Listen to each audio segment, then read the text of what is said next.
Hello, ladies and gentlemen, marketers, local marketers, brand marketers of the world. It's 2017, and this is BIA Kelsey Live. I'm Mitch Ratcliffe, and I'm joined by Mike Boland for our weekly conversation about developments in the local marketing and media world. As I said, it's a beginning of a new year, and there's been a lot of interesting news over the holidays. We want to focus on one big category, the home audio assistance market, which seems to have exploded this past Christmas season. And we're going to talk about our 2017 predictions. But first, hey, Mike, how are you? How's life been recently? I'm well. After holidays and vacation, it's good to be back, feeling rested and productive for 2017. Well, good. I'm feeling the same way. Although I have to tell the kids out there, when they tell you to stay out of the sun, they're not kidding.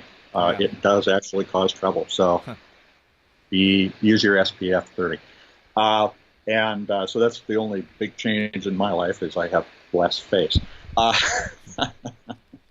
So here we go. The first thing that happened and that we want to talk about is what Amazon and Google Home accomplished this year with regard to the Amazon Alexa and Echo products, which are the voice-activated products, and the products from Google called Google Home, which is a speaker and a variety of other small listening devices that are also going to be built into the Google application family. It was a huge year. So they sold 9 times. Amazon sold 9 times the number of assistants this year as last year. And apparently the Alexa and Echo products were the top-selling products across all of Amazon. Now, Amazon at the same time did a great Christmas quarter with substantially increased third-party shipping, as much as 50% more revenue, and perhaps twice as many shipments on behalf of third parties. And we know that its own shipping or shopping apps were used about 50 to 60% more often than the previous year. So Amazon really has a ton of momentum coming out of this Christmas. They've sold apparently millions of Alexa devices in the last year. Now, Future Source Consulting has looked at that market and tracked it for the last couple of years, and they believe that at the end of 2016, Amazon, Google, Cortana, and other devices, voice-enabled devices, account for 102 million units worldwide of sales, and as much as $11 billion in commercial value generated just from those sales. This is really a profound change in terms of how we interact with computational systems. And for marketers, it has a lot of implications in terms of where they need to be. This represents a whole new set of channels. So, Mike, what are you thinking about Amazon versus Google, and who marketers need to be thinking about in this very complicated environment partnering with, and what should they be thinking about partnering and doing?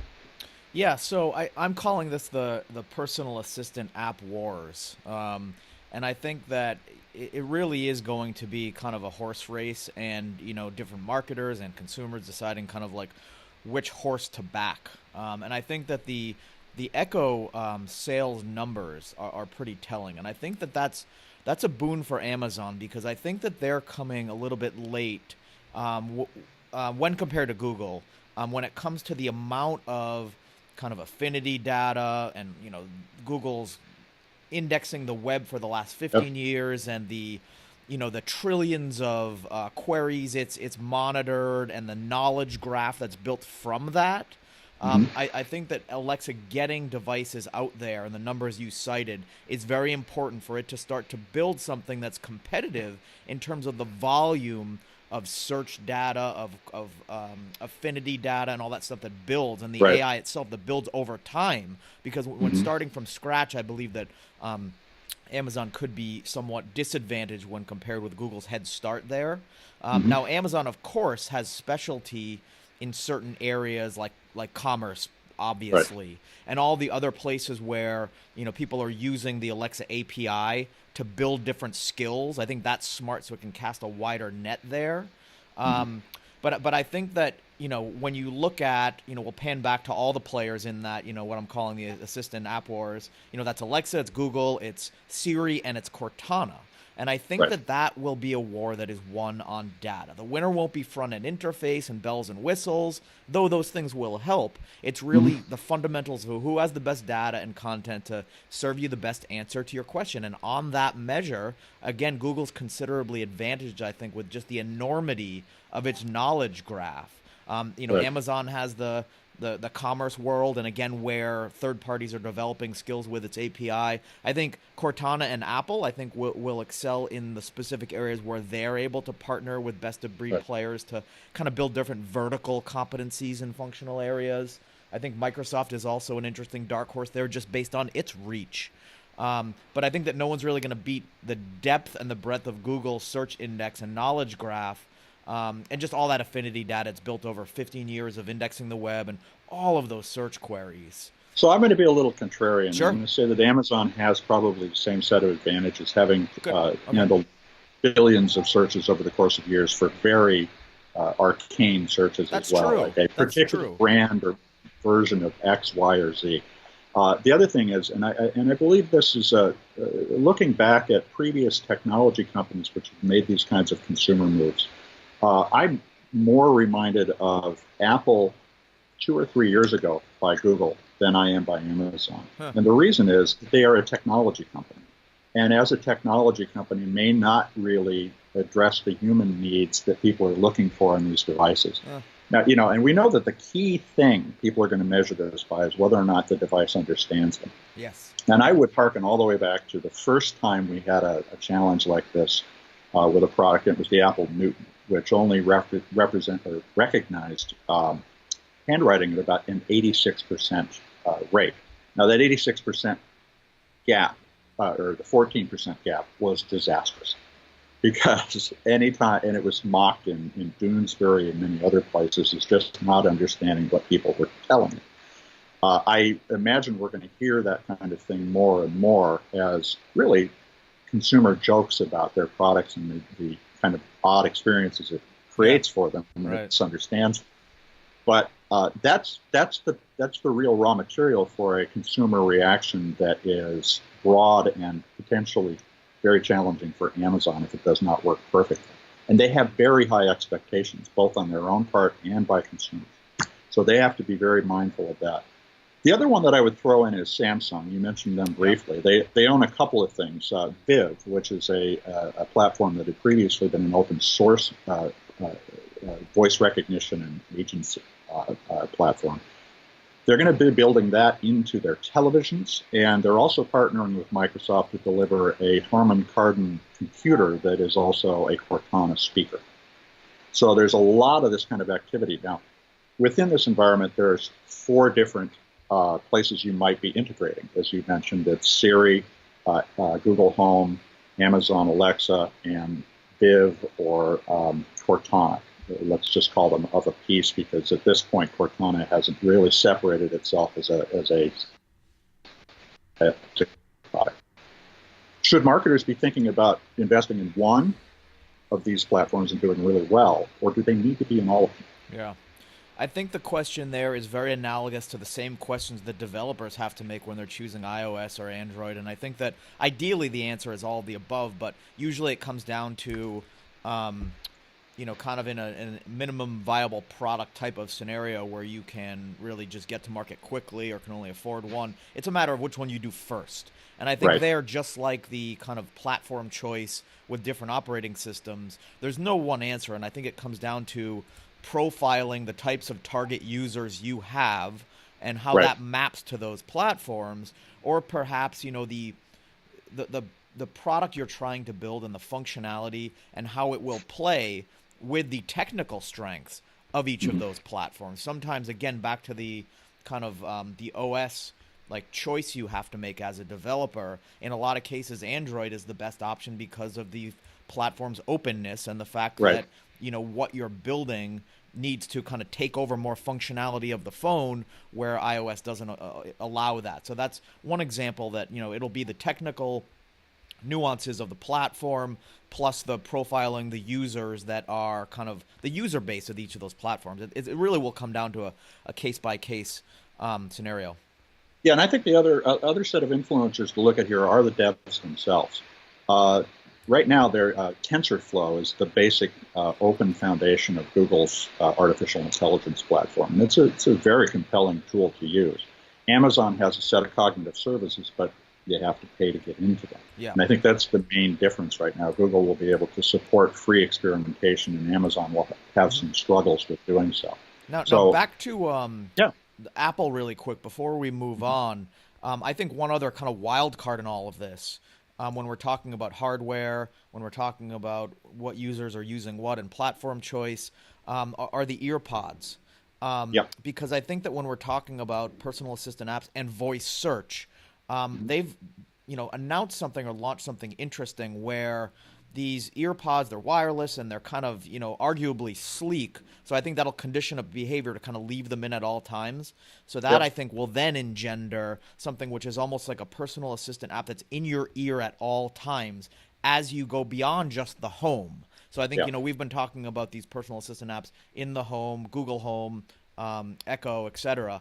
But I think that once you expand that usage to more hours of the day, that brings in lots of kind of local search and discovery implications for, take a left here. That, beer you used to say you really like is, served at the gastropub on your right around the corner. That type of like directional information I think gets interesting. And that lends into again, more hours of the day, more voice searches. You also mentioned moving beyond like the traditional smartphone or even these home devices into the television, the fridge. I think all of that is going to just mean that voice search will encapsulate a larger portion of overall search queries. The specific prediction I'm making for 2017 in our published predictions is that voice search is now 25% of mobile searches.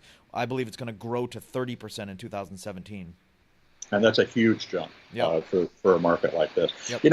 Some of the design issues with regard to the tool or the interface are really important. And we mentioned this a little bit earlier, but the AirPods are interesting. I've been watching people who have received them and asked a couple of people questions about them. And what they constantly refer to is they feel self-conscious because several people had told them they forgot to take the Q-tip out of their ear. Right. That's a design issue, and I think that'll get solved. And also, absolutely, I think that when I talk about those, it almost sounds like I'm endorsing Apple as having an advantage in this field of players we're talking about. I don't necessarily think that's the case because I think it'll be easy for these other guys to replicate EarPods or maybe even do it better, more so than it will be for Apple to replicate some of those other advantages we were talking about, like Amazon, like Google, and their kind of knowledge graphs. Well, we've almost talked this one to death, but I think that the Siri opportunity is a huge one. But the ambient engagement really still has a whole set of design challenges. Yep. And Siri was the first one of these, and so we tend to refer to it. But I really think Siri is becoming a little bit antiquated, in my opinion. Great. So, that's how it goes. So now we're going to turn to our 2017 predictions. We asked all our analysts to come up with 4 or 5 predictions for 2017. And we're going to be publishing a paper in the next couple of days on this. If you take a look at the show description today, you'll find a link to an article which will connect you to that report when it's available. Mike authored it a couple of days ago. And I want to start off by asking you, Mike, about one of your predictions, which is that the U.S. mobile ad revenue in the United States, obviously, will surpass $40 billion in 2017. And that means that search is going to continue to hold the lion's share of this at 40% in 2017.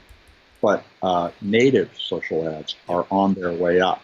And by the end of 2017, we expect them to be at about 35%. Yep. Tell us a little more about that projection and what you see developing in that market. Sure. First, to kind of recap the high-level figures, as you mentioned, U.S. mobile ad revenue, $40 billion in 2017. That's up from about $32 billion last year, and that's kind of consistent with its growth trajectory over the last few years.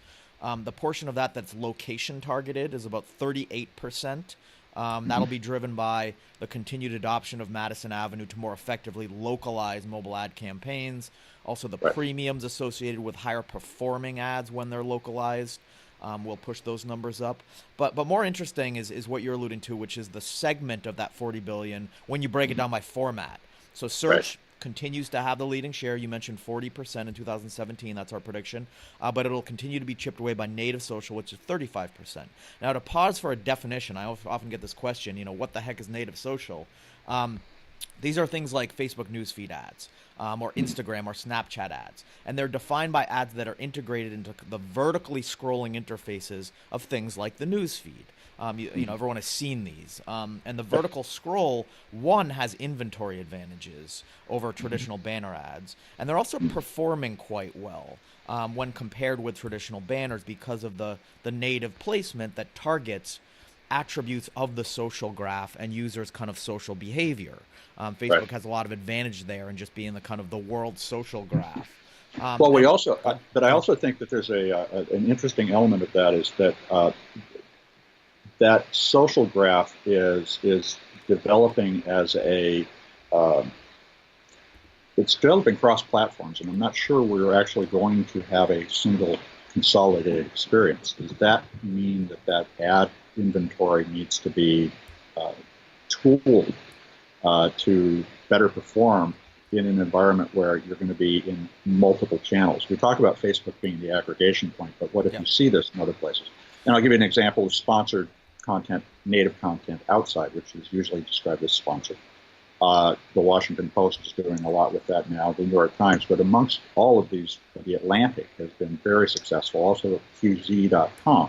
Both of them are doing phenomenally well in terms of conversion rates and retention rates with native editorial, and that's sponsored content. Mm-hmm. So, looking at all of these areas, not just what we think of as the vertical scroll, native is taking over in terms of marketing material becoming news. You're right, and I think another thing driving that is it resonates very well with millennials who like things that are more genuine. And that's, of course, important because they're increasing buying empowerment. The oldest millennials are now almost 40. We often forget that. But we're talking about, ads that are kind of, to pan back and define more qualitatively what these ads look like. They're kind of artfully done and more of a brand integration into a cool video or multimedia experience, hence the word native, instead of a banner ad. So I think millennials are also just very untrusting of traditional forms of advertising. So I think that's one factor that's influencing what you're saying. Another factor that's important is that yes, it's not just going to happen on Facebook and on the newsfeed. In fact, one of the things that Facebook needs to do is take their targeting capability and the fact that they know who people are and what they like and start to facilitate the placement of ads outside of Facebook. And that's exactly where they need to go. We actually talked about this on our podcast where we examined Facebook's most recent quarterly earnings, because one of the problems was that they've reached maximum ad load on Facebook, on their owned and operated property. So the way around that is that's why they're building their Facebook Audience Network, which is a third-party network of apps through which they are facilitating the placement of ads that are native, that are targeted towards users that they know what they like and who they like.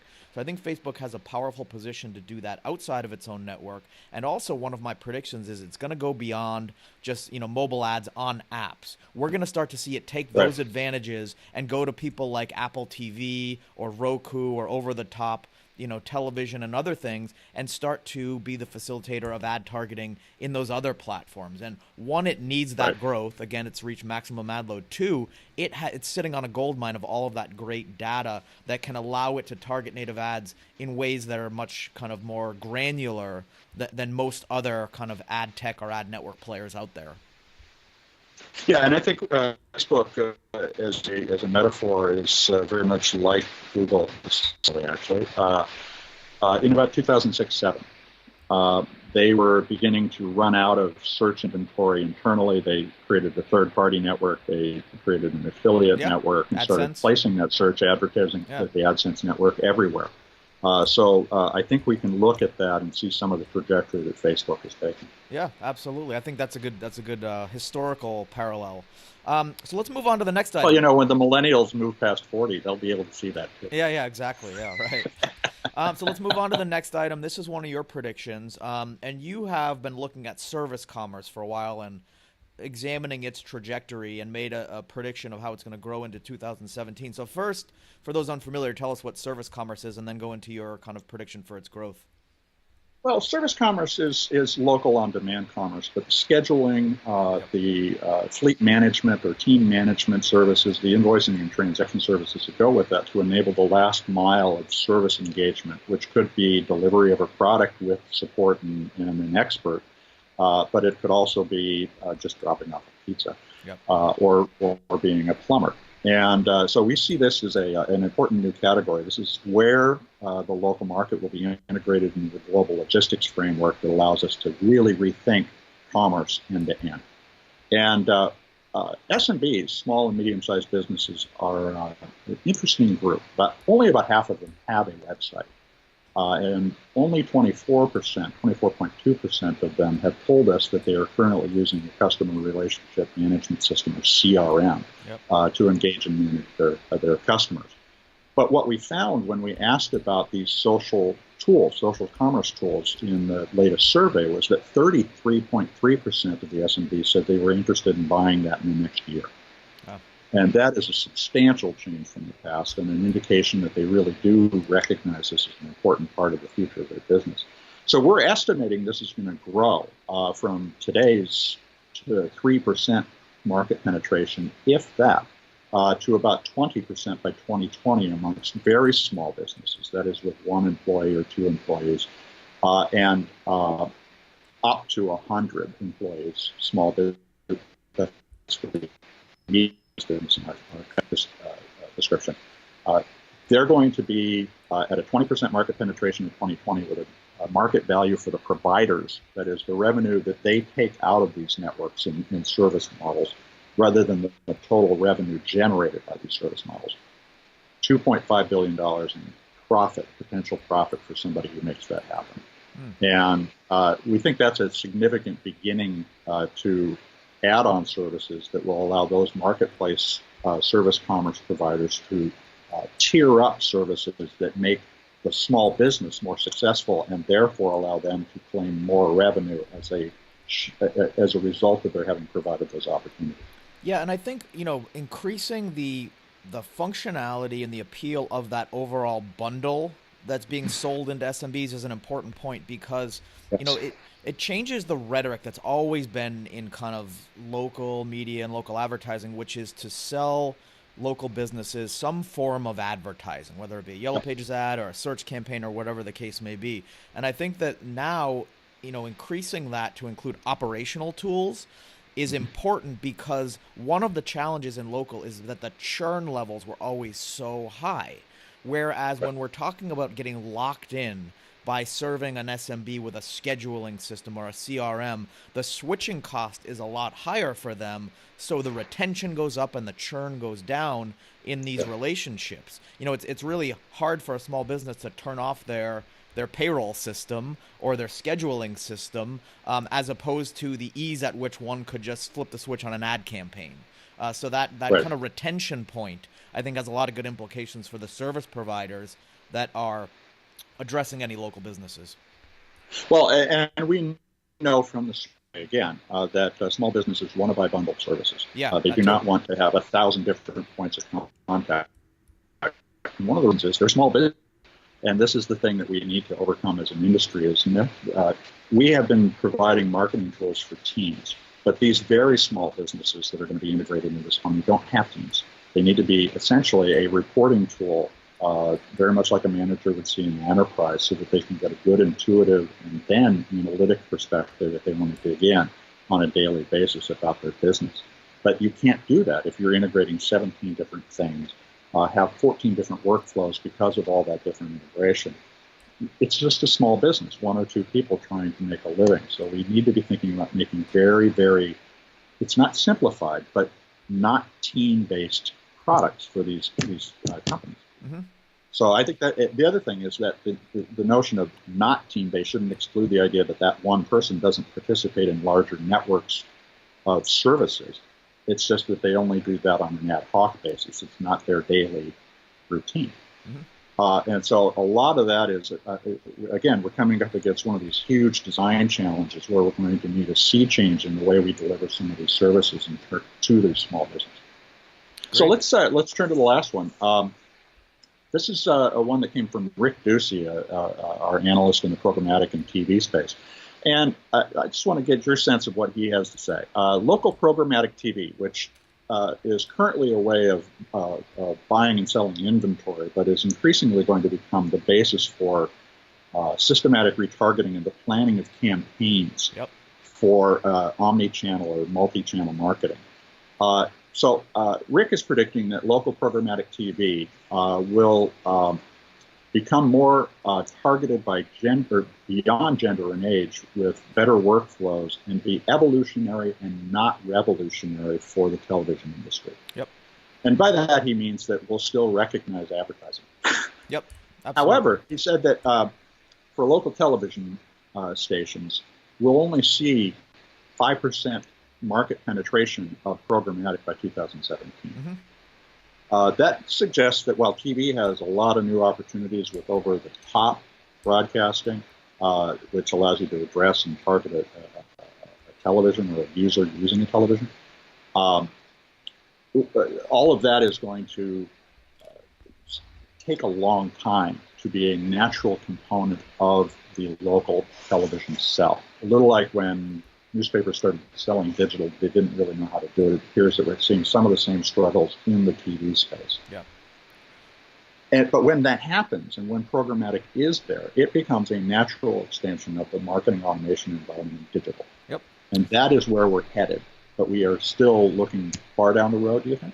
I think so, and I think that Rick takes a measured approach here. The adoption of programmatic within television, programmatic of course goes much further, but within television, yes, will be only about 5%, which I think is disproportionate with the amount of ink that it has received, because that's all we're hearing about. And I think Rick takes a nice kind of analytical approach to say, hold on, everyone, this is going to be big, but not yet in 2017. And I think that the delay in adoption is not necessarily technologically oriented. So I think that the technology is largely there. It's really kind of I think organizational inertia. In a lot of cases, it replaces a traditional way of doing things and a human-involved way of doing things. And there are a lot of decision makers who will be essentially firing themselves by adopting a lot of these technologies. So I think that it's a very powerful technology. The best way to think about programmatic actually is that it's really nothing new. I mean, search is programmatic. We've had programmatic forever, which is, setting something in advance where there are certain preset triggers that will signal an ad buy or an ad optimization, and that's what's been happening in search for 15 years.